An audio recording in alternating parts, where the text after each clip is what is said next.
Mes chers compatriotes, notre nation se trouve une fois de plus confrontée à une menace qui vise son existence même, son identité, son unité, sa dignité et son honneur. C'est pourquoi je prends la parole aujourd'hui pour rappeler avec la plus grande fermeté une vérité inaltérable.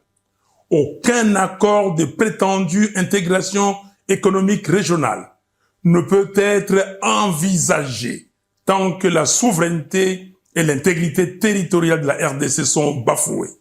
Comment peut-on parler de coopération lorsque les forces rwandaises et ougandaises occupent nos terres, exploitent nos ressources et provoquent les déplacements, la mort et la souffrance de nos concitoyens? J'affirme haut et fort que l'accord cadre signé le samedi 15 novembre 2025 à Doha ne saurait constituer la base d'un accord de paix durable.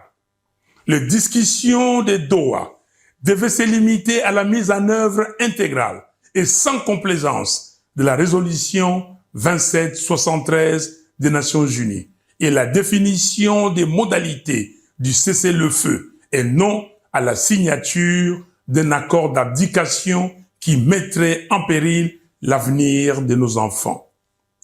Notre nation n'est pas à vendre. Notre souveraineté n'est pas négociable.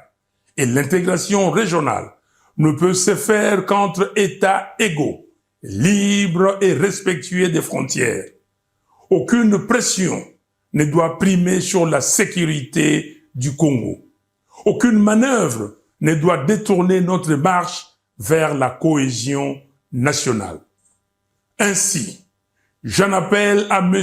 Félix Tshisekedi et à tous les Congolais à œuvrer pour la cohésion nationale. Une cohésion véritable qui ne peut naître que d'un dialogue national inclusif. Monsieur Tshisekedi, au nom de notre peuple, meurtri mais toujours debout, je vous invite à convoquer sans délai le dialogue national. Sinon, l'histoire vous tiendra responsable de la balkanisation du Congo avec messieurs Kagame et Kabila. Aucun accord extérieur ne saurait précéder la réconciliation des enfants du Congo rassemblés pour proclamer d'une seule voix la cohésion nationale.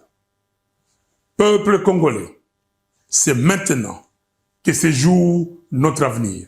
C'est maintenant que chacun doit s'élever pour défendre ce qui reste la valeur sacrée de notre histoire, l'intégrité territoriale du Congo.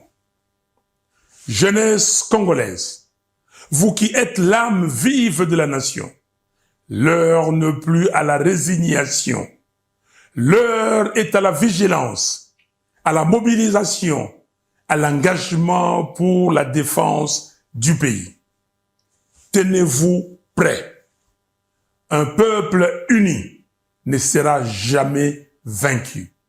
Un Congo debout ne sera jamais balkanisé. Je vous remercie.